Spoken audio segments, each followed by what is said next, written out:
The Coming of Abel Behenna by Bram Stoker. The little Cornish port of Pencastle was bright in the early April, when the sun had seemingly come out to stay after a long and bitter winter. Boldly and blackly the rocks stood out against a background of shaded blue, where the sky, fading into mist, met the far horizon. The sea was of true Cornish hue, sapphire, save where it became deep emerald green in the fathomless depths under the cliffs, where the seal caves opened their grim jaws. On the slopes the grass was parched and brown. The spikes of furze bushes were ashy grey, but the golden yellow of their flowers streamed along the hillside, dipping out in lines as the rock cropped up, and lessening into patches and dots, till finally it died away altogether where the sea wind swept around the jutting cliffs and cut short the vegetation as though with an ever-working aerial shear. The whole hillside, with its body of brown and flashes of yellow, was just like a colossal yellow hammer. The little harbour opened from the sea between towering cliffs and behind a lonely rock, pierced with many caves and blowholes through which the sea in storm time sent its thunderous voice, together with a fountain of drifting spume. Hence it wound westwards in a serpentine course, guarded at its entrance by two little curving piers to left and right. These were roughly built of dark slates, placed endways and held together with great beams browned with iron bands. Thence it flowed up the rocky bed of the stream, whose winter torrents had of old cut out its way amongst the hills. This stream was deep at first, with here and there where it widened patches of broken rock exposed at low water, full of holes where crabs and lobsters were to be found at the ebb of the tide. From amongst the rocks rose steady posts, used for warping in the little coasting vessels which frequented the port. Higher up, the stream still flowed deeply, for the tide ran far inland, but always calmly, for all the force of the wildest storm was broken below. Some quarter-mile inland the stream was deep at high water, but at low tide there were at each side patches of the same broken rock as lower down, through the chinks of which the sweet water of the natural stream trickled and murmured after the tide had ebbed away. Here, too, rose mooring posts for the fishermen's boats. At either side of the river was a row of cottages down almost on the level of high tide. They were pretty cottages, strongly and snugly built, with trim narrow gardens in front, full of old-fashioned plants, flowering currants, coloured primroses, wallflower and stonecrop. Over the fronts of many of them climbed clematis and wisteria. The window sides and doorposts of all were as white as snow, and the little pathway to each was paved with light-coloured stones. At some of the doors were tiny porches, whilst at others were rustic seats cut from tree trunks or from old barrels. In nearly every case the window ledges were filled with boxes or pots of flowers or foliage plants. Two men lived in cottages exactly opposite each other across the stream. Two men, both young, both good-looking, both prosperous, and who had been companions and rivals from their boyhood. Abel Behenna was dark, with the gypsy darkness which the Phoenician mining wanderers left in their track. Eric Sanson, which the local antiquarian said was a corruption of Sagamanson, was fair, which the ruddy hue which marked the path of the now wild Norseman. These two seemed to have singled out each other from the very beginning to work and strive together, to fight for each other, and to stand back to back in all endeavours. They had now put the coping stone on their temple of unity by falling in love with the same girl. Sarah Trefusis was certainly the prettiest girl in Pencastle, and there was many a young man who would gladly have tried his fortune with her, but that there were two to contend against, and each of these the strongest and most resolute man in the port, except the other. The average young man thought that this was very hard, and on account of it bore no goodwill to either of the three principals, whilst the average young woman who had, lest worse should befall, to put up with the grumbling of her sweetheart, and the sense of being only second best which it implied, did not either, be sure, regard Sarah with friendly eye. Thus it came, in the course of a year or so, for rustic courtship is a slow process, that the two men and woman found themselves thrown much together. They were all satisfied, so it did not matter, and Sarah, who was vain and something frivolous, took care to have her revenge on both men and women in a quiet way. When a young woman in her walking out can only boast one not quite satisfied young man, it is no particular pleasure for her to see her escort cast sheep's eyes at a better-looking girl supported by two devoted swains. At length there came a time which Sarah dreaded, and which she had tried to keep distant. The time when she had to make a choice between the two men. She liked them both, and, indeed, either of them might have satisfied the ideas of even a more exacting girl. But her mind was so constituted that she thought more of what she might lose than of what she might gain, and whenever she thought she had made up her mind, she became instantly assailed with doubts as to the wisdom of her choice. Always the man whom she had presumably lost became endowed afresh with a newer and more bountiful crop of advantages than had ever arisen from the possibility of his acceptance. She promised each man that on her birthday she would give him his answer, and that day, the 11th of April, had now arrived. The promises had been given singly and confidentially, but each was given to a man who was not likely to forget. Early in the morning she found both men hovering round her door. Neither had taken the other into his confidence, and each was simply seeking an early opportunity of getting his answer and advancing his suit if necessary. Damon, as a rule, does not take Pythias with him when making a proposal, and in the heart of each man his own affairs had a claim far above any requirements of friendship. So, throughout the day, they kept seeing each other out. The position was doubtless somewhat embarrassing to Sarah, and though the satisfaction of her vanity that she should be thus adored was very pleasing, yet there were moments when she was annoyed with both men for being so persistent. Her only consolation at such moments was that she saw, through the elaborate smiles of the other girls when in passing they noticed her door thus doubly guarded, the jealousy which filled their hearts.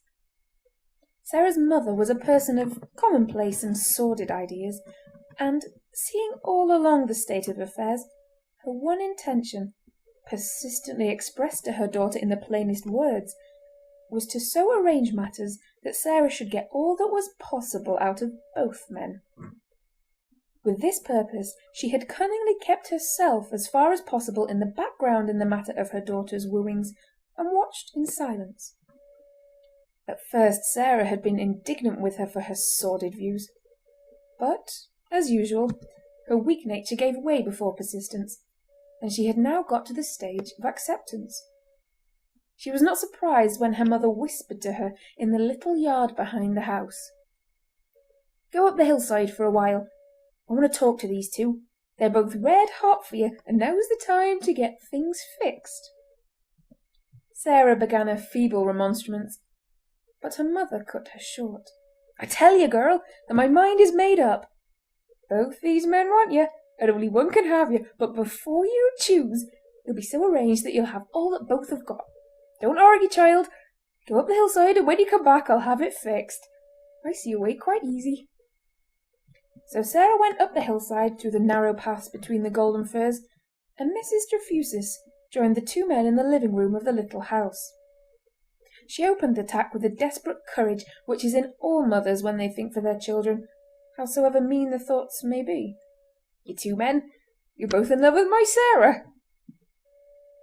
Their bashful silence gave consent to the barefaced proposition. She went on. "Neither of you has much."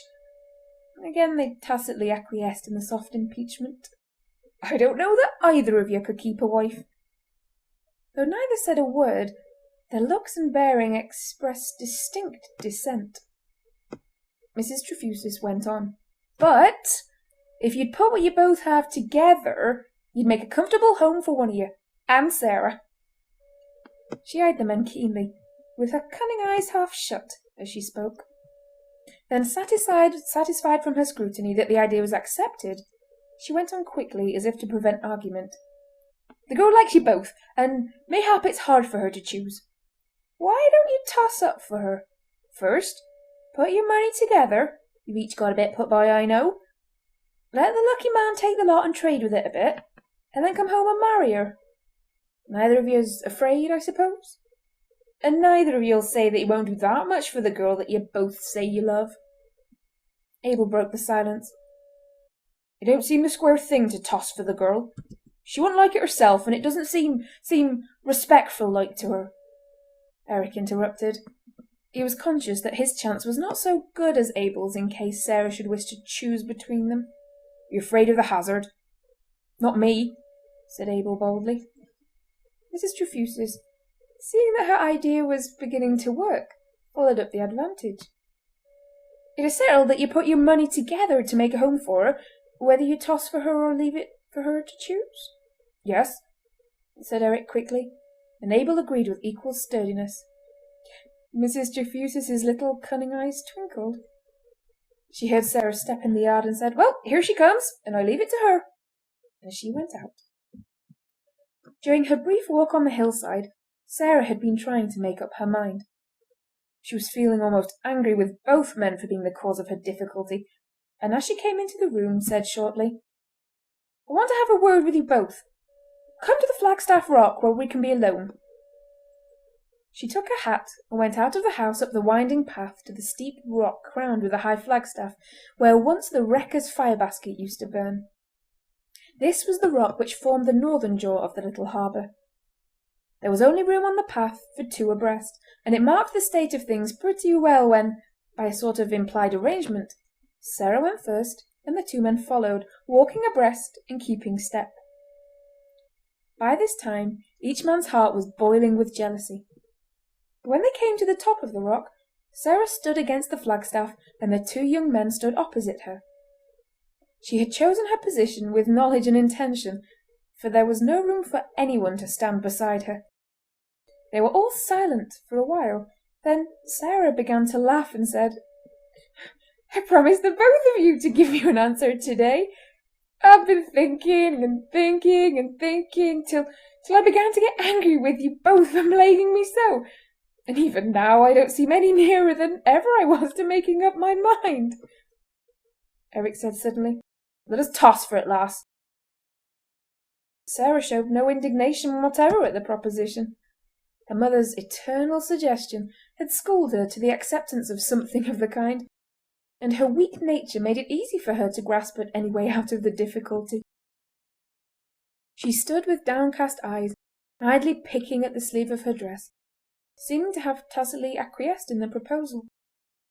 Both men, instinctively realizing this, pulled each a coin from his pocket, spun it in the air, and dropped his other hand over the palm on which it lay. For a few seconds they remained thus, all silent. Then Abel, who was the more thoughtful of the men, spoke. "Sarah, is this good?" As he spoke he removed the upper hand from the coin and placed the latter back in his pocket. Sarah was nettled. "Good or bad, it's good enough for me. Take it or leave it as you like," she said, to which he quickly replied, "Nay, lass, aught that concerns you is good enough for me. I did but think of you lest you might have some pain or disappointment hereafter. If you love Eric better nor me, in God's name say so, and I think I'm man enough to stand inside. Likewise, if I'm the one, don't make us both miserable for life." Face to face with a difficulty, Sarah's weak nature proclaimed itself. She put her hands before her face and began to cry, saying, "It was my mother. She keeps telling me—" The silence which followed was broken by Eric, who said hotly to Abel, "Let the lass alone, can't you? If she wants to choose this way, let her. It's good enough for me and for you too. She said it now. I must abide by it." Hereupon Sarah turned upon him in sudden fury and cried, "Hold your tongue! What is it to you, at any rate?" And she resumed her crying. Eric was so flabbergasted that he had not a word to say, but stood looking particularly foolish, with his mouth open and his hands held out with the coins still between them. All was silent till Sarah, taking her hands from her face, laughed hysterically and said, "As you two can't make up your minds, I'm going home!" And she turned to go. "Stop!" said Abel in an authoritative voice. "Eric, you hold the coin and I'll cry. Now, before we settle it, let us clearly understand. The man who wins takes all the money that we both have got, brings it to Bristol and ships on a voyage and trades with it. Then he comes back, marries Sarah, and they two keep all, whatever there may be, as a result of the trading. Is this what we understand?" "Yes," said Eric. "I'll marry him on my next birthday," said Sarah. Having said it, the intolerably mercenary spirit of her action seemed to strike her, and impulsively she turned away with a bright blush. Fire seemed to sparkle in the eyes of both men. Said Eric, "A year so be. The man that wins is to have 1 year." "Toss!" cried Abel, and the coin spun in the air. Eric caught it and again held it between his outstretched hands. "Heads!" cried Abel, a pallor sweeping over his face as he spoke. As he leaned forward to look, Sarah leaned forward too, and their heads almost touched. He could feel her hair blowing on his cheek, and it thrilled through him like fire. Eric lifted his upper hand. The coin lay with its head up. Abel stepped forward and took Sarah in his arms. With a curse, Eric hurled the coin far into the sea. Then he leaned against the flagstaff and scowled at the others, with his hands thrust deep into his pockets. Abel whispered wild words of passion and delight into Sarah's ears, and as she listened she began to believe that Fortune had rightly interpreted the wishes of her secret heart, and that she loved Abel best. Presently Abel looked up and caught sight of Eric's face as the last ray of sunset struck it. The red light intensified the natural ruddiness of his complexion, and he looked as though he was steeped in blood. Abel did not mind his scowl, for now that his own heart was at rest, he could feel unalloyed pity for his friend. He stepped over, meaning to comfort him, and held out his hand, saying, "It was my chance, old lad. Don't grudge it me. I'll try to make Sarah a happy woman, and you shall be a brother to us both." "Brother be damned!" was all the answer Eric made as he turned away. When he had gone a few steps down the rocky path, he turned and came back. Standing before Abel and Sarah, who had their arms round each other, he said, "You have a year. Make the most of it. And be sure you're in time to claim your wife. Be back to have your banns up in time to be married on the 11th of April. If you're not, I tell you, I shall have my banns up, and you may get back too late." "What do you mean, Eric? You're mad!" "No more mad than you are, Abel Behenna. You go, that's your chance. I stay, that's mine. I don't mean to let the grass grow under my feet. Sarah cared no more for you than for me 5 minutes ago, and she may come back to that 5 minutes after you're gone. You won by a point only. The game may change." "The game won't change," said Abel shortly. "Sarah, you'll be true to me? You won't marry till I return?" "For a year," added Eric quickly. "That's the bargain." "I promise for the year," said Sarah. A dark look came over Abel's face, and he was about to speak, but he mastered himself and smiled. "I mustn't be too hard or get angry tonight. Come, Eric, we played and fought together. I won fairly. I played fairly all the game of our wooing. You know that as well as I do. And now, when I'm going away, I shall look to my old and true comrade to help me when I'm gone." "I'll help you none," said Eric, "so help me God." "It was God help me," said Abel simply. "Then let him go on helping you," said Eric angrily. "The devil is good enough for me." And without another word he rushed down the steep path and disappeared behind the rocks. When he had gone, Abel hoped for some tender passage with Sarah, but the first remark she made chilled him. How lonely it all seems without Eric. And this note sounded till he had left her at home, and after. Early on the next morning Abel heard a noise at his door, and on going out saw Eric walking rapidly away. A small canvas bag full of gold and silver lay on the threshold.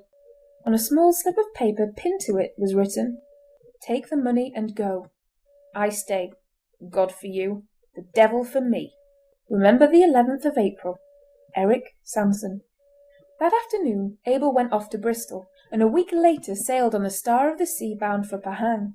His money, including that which had been Eric's, was on board in the shape of a venture of cheap toys. He had been advised by a shrewd old mariner of Bristol whom he knew, and who knew the ways of the Chersonese, who predicted that every penny invested would be returned with a shilling to boot. As the year wore on, Sarah became more and more disturbed in her mind. Eric was always at hand to make love to her in his own persistent, masterful manner, and to this she did not object. Only one letter came from Abel, to say that his venture had proved successful, and that he had sent some £200 to the bank at Bristol, and was trading with £50 still remaining in goods for China, whither the Star of the Sea was bound, and whence she would return to Bristol. He suggested that Eric's share of the venture should be returned to him with his share of the profits. This proposition was treated with anger by Eric, and as simply childish by Sarah's mother.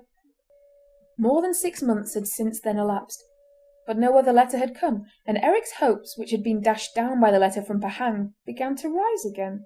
He perpetually assailed Sarah with an if. If Abel did not return, would she then marry him? If the 11th of April went by without Abel being in the port, would she give him over? If Abel had taken his fortune and married another girl on the head of it, would she marry him, Eric, as soon as the truth were known? And so on, in an endless variety of possibilities.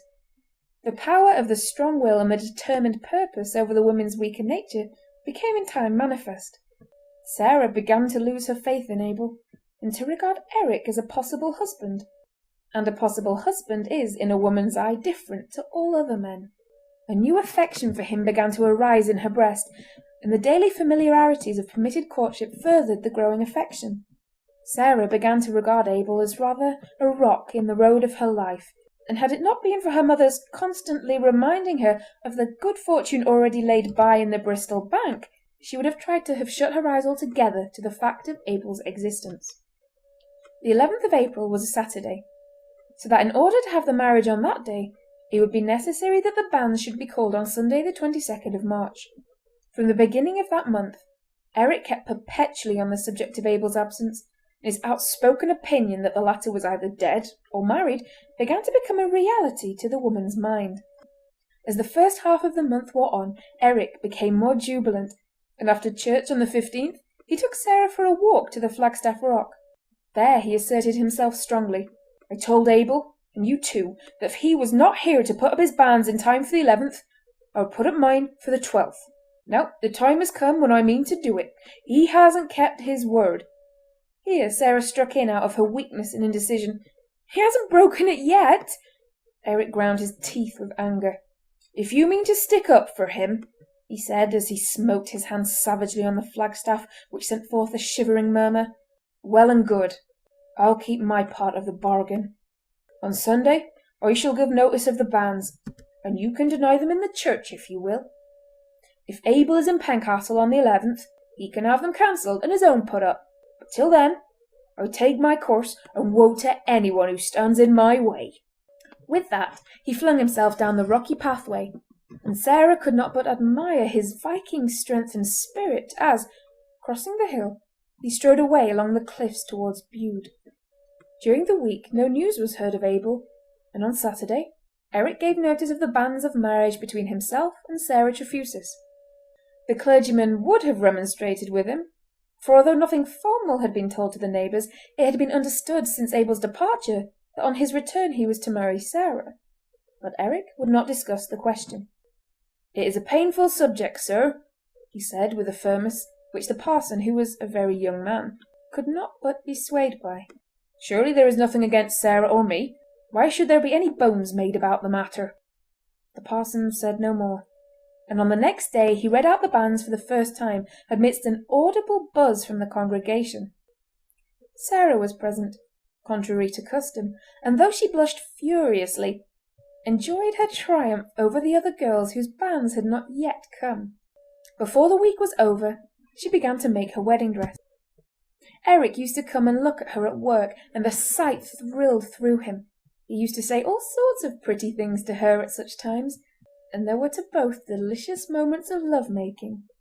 The banns were read a second time on the 29th, and Eric's hope grew more and more fixed, though there were to him moments of acute despair when he realised that the cup of happiness might be dashed from his lips at any moment, right up to the last. At such times he was full of passion, desperate and remorseless, and he ground his teeth and clenched his hands in a wild way, as though some taint of the old berserker fury of his ancestors still lingered in his blood. On the Thursday of that week He looked in on Sarah and found her, amid a flood of sunshine, putting finished touches to her white wedding gown. His own heart was full of gaiety, and the sight of the woman who was so soon to be his own, so occupied, filled him with a joy unspeakable, and he felt faint with languorous ecstasy. Bending over, he kissed Sarah on the mouth, and then whispered in her rosy ear, "Your wedding dress, Sarah, and for me." As he drew back to admire her, she looked up saucily and said to him, "Perhaps not for you. There is more than a week yet for Abel," and then cried out in dismay, for with a wild gesture and a fierce oath Eric dashed out of the house, banging the door behind him.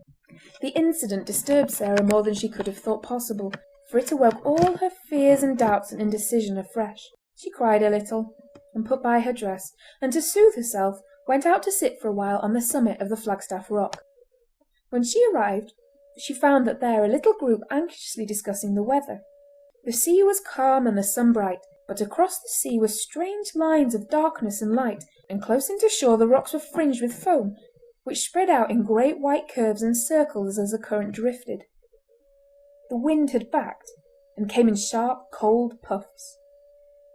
The blow-hole, which ran under the Flagstaff Rock, from the rocky bay without to the harbour within, was booming at intervals, and the seagulls were screaming ceaselessly as they wheeled about the entrance of the port. "It looks bad," she heard an old fisherman say to the coastguard.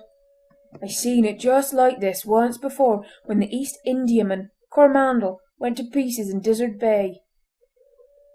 Sarah did not wait to hear more. She was of a timid nature where danger was concerned, and could not bear to hear of wrecks and disasters. She went home and resumed the completion of her dress, secretly determined to appease Eric when she should meet him with a sweet apology, and to take the earliest opportunity of being even with him after her marriage. The old fisherman's weather prophecy was justified. That night at dusk a wild storm came on. The sea rose and lashed the western coasts from Skye to Scilly, and left a tale of disaster everywhere. The sailors and fishermen of Pencastle all turned out on the rocks and cliffs and watched eagerly. Presently, by a flash of lightning, a ketch was seen drifting under only a jib about half a mile outside the port. All eyes and all glasses were concentrated on her, waiting for the next flash, and when it came a chorus went up that it was the lovely Alice, trading between Bristol and Penzance, and touching at all the little ports between. "God help them," said the harbour master, "for nothing in this world can save them when they are between Bude and Tintagel and the wind on shore." The coastguards exerted themselves and, aided by brave hearts and willing hands, they brought the rocket apparatus onto the summit of the Flagstaff Rock. Then they burned blue lights so that those on board might see the harbour opening in case they could make any effort to reach it. They worked gallantly enough on board, but no skill or strength of man could avail. Before many minutes were over, the lovely Alice rushed to her doom on the great island rock that guarded the mouth of the port. The screams of those on board were faintly borne on the tempest as they flung themselves into the sea in a last chance for life. The blue lights were kept burning, and eager eyes peered into the depths of the waters in case any face could be seen, and ropes were held ready to fling out in aid. But never a face was seen, and the willing arms rested idle. Eric was there amongst his fellows. His old Icelandic origin was never more apparent than in that wild hour. He took a rope and shouted in the ear of the harbour master, "I shall go down on the rock over the seal cave. The tide is running up, and someone may drift in there." "Keep back, man," came the answer. "Are you mad? One slip on that rock, and you were lost. No man could keep his feet in the dark on such a place in such a tempest." "Not a bit," came the reply. "You remember how Abel Behenna saved me there on a night like this when my boat went on the Gull Rock? He dragged me up from the deep water in the seal cave, and now someone may drift in there again as I did." And he was gone into the darkness. The projecting rock hid the light on the Flagstaff Rock, but he knew his way too well to miss it. His boldness and sureness of foot standing to him, he shortly stood on the great round-topped rock cut away beneath by the action of the waves over the entrance of the seal cave, where the water was fathomless. There he stood in comparative safety. for the concave shape of the rock beat back the waves with their own force, and though the water below him seemed to boil like a seething cauldron, just beyond the spot there was a space of almost calm.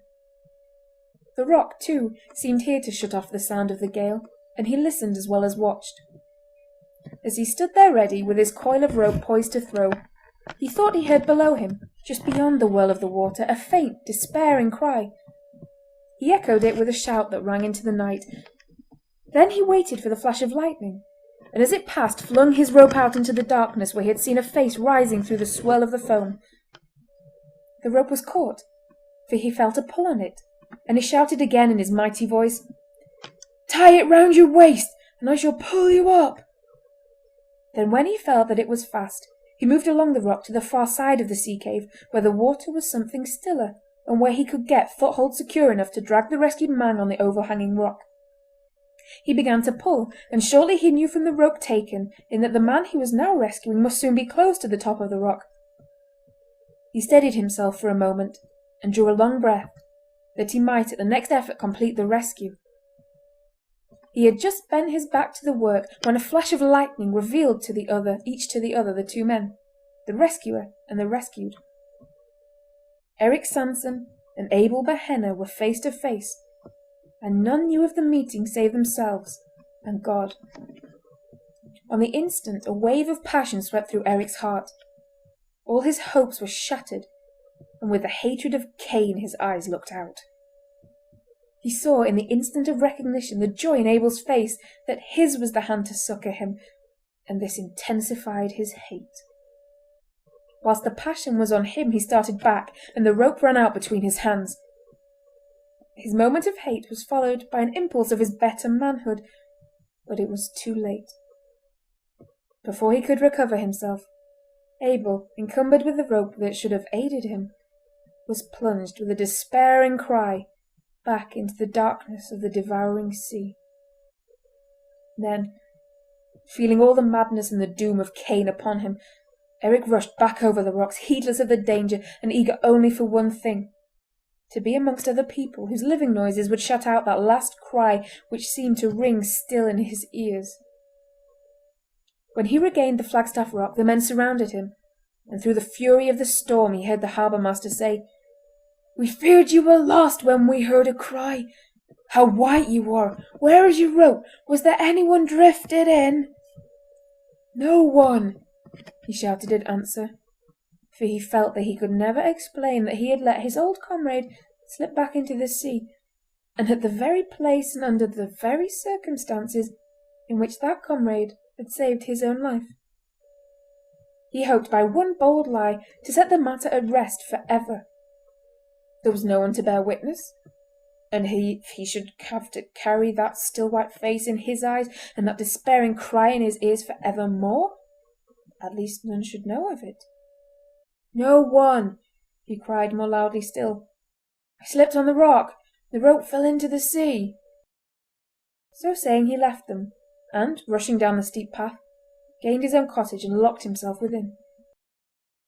The remainder of that night he passed, lying on his bed, dressed and motionless, staring upwards, and seeming to see through the darkness a pale face gleaming wet in the lightning, with its glad recognition turning to ghastly despair, and to hear a cry which never ceased to echo in his soul.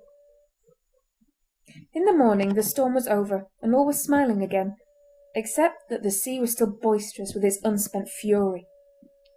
Great pieces of wreck drifted into the port, and the sea around the island rock was strewn with others. 2 bodies also drifted into the harbour. One, the master of the wrecked ketch, the other a strange seaman whom no one knew. Sarah saw nothing of Eric till the evening, and then he only looked in for a minute. He did not come into the house, but simply put his head in through the open window. "Well, Sarah," he called out in a loud voice, though to her it did not ring truly. "Is the wedding dress done? Sunday week, mind! Sunday week!"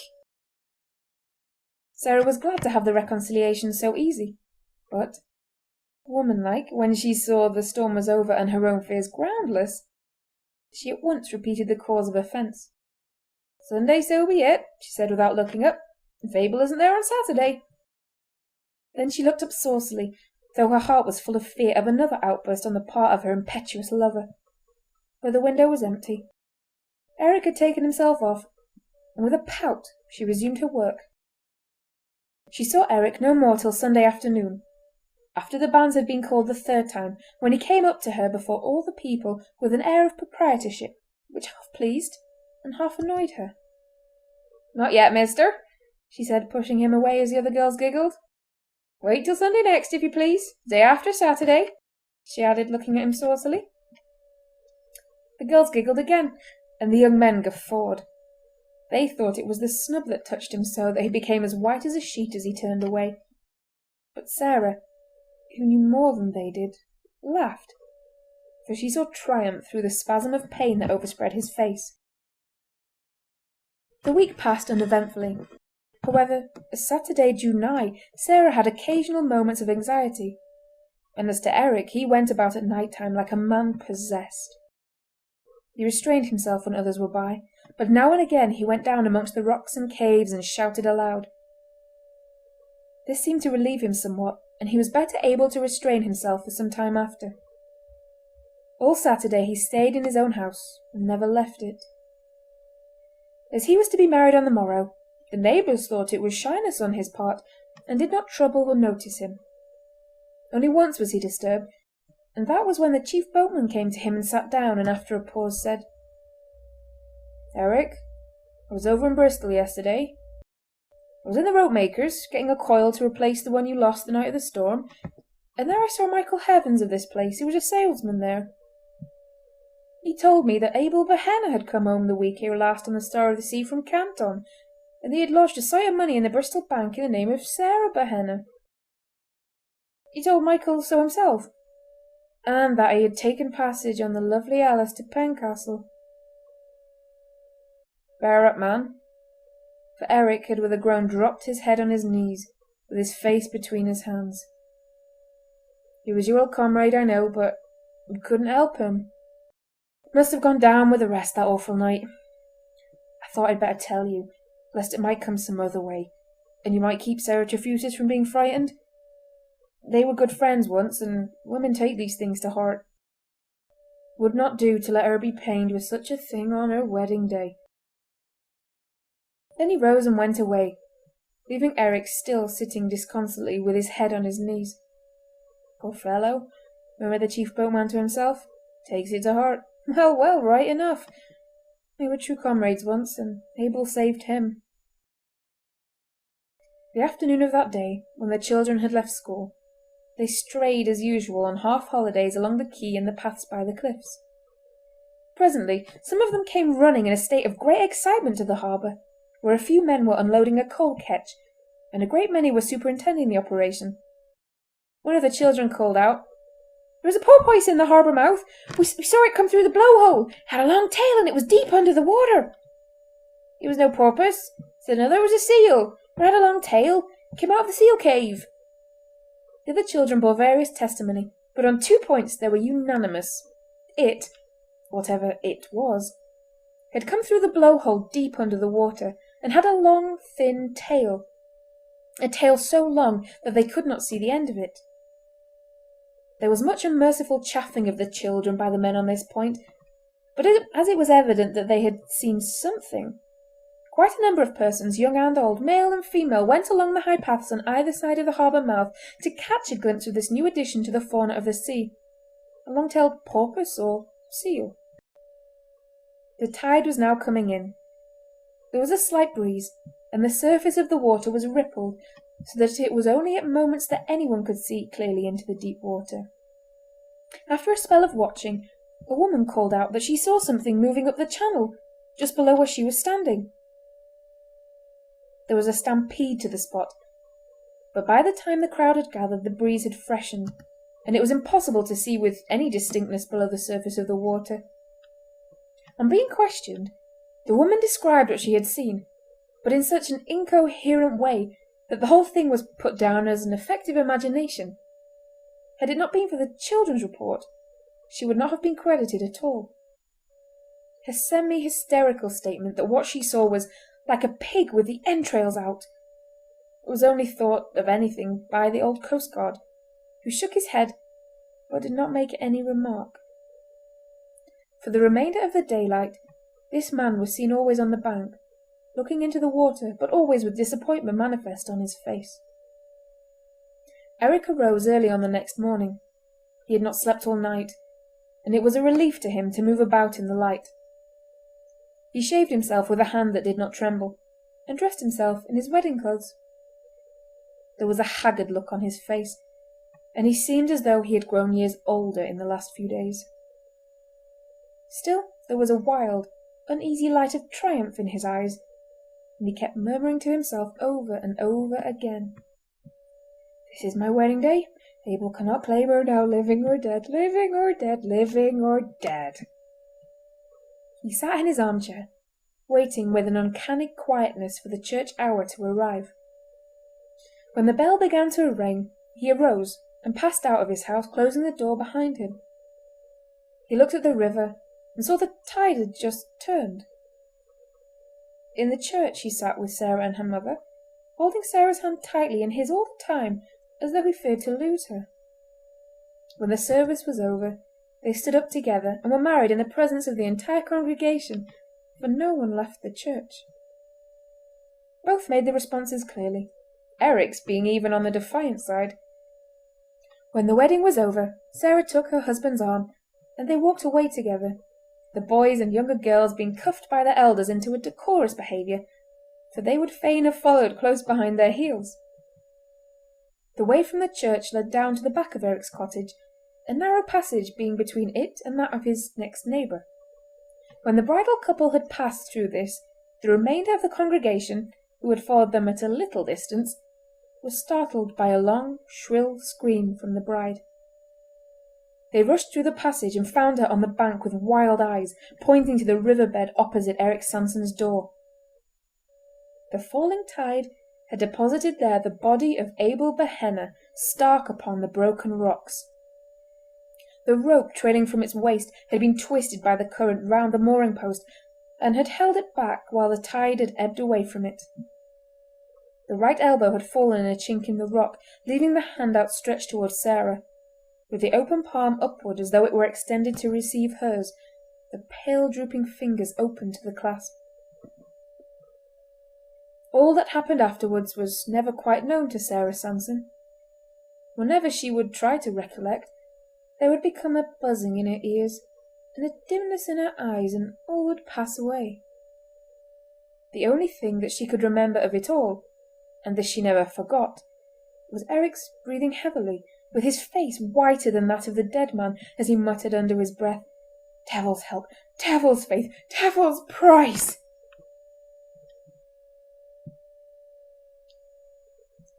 The end. End of The Coming of Abel Behenna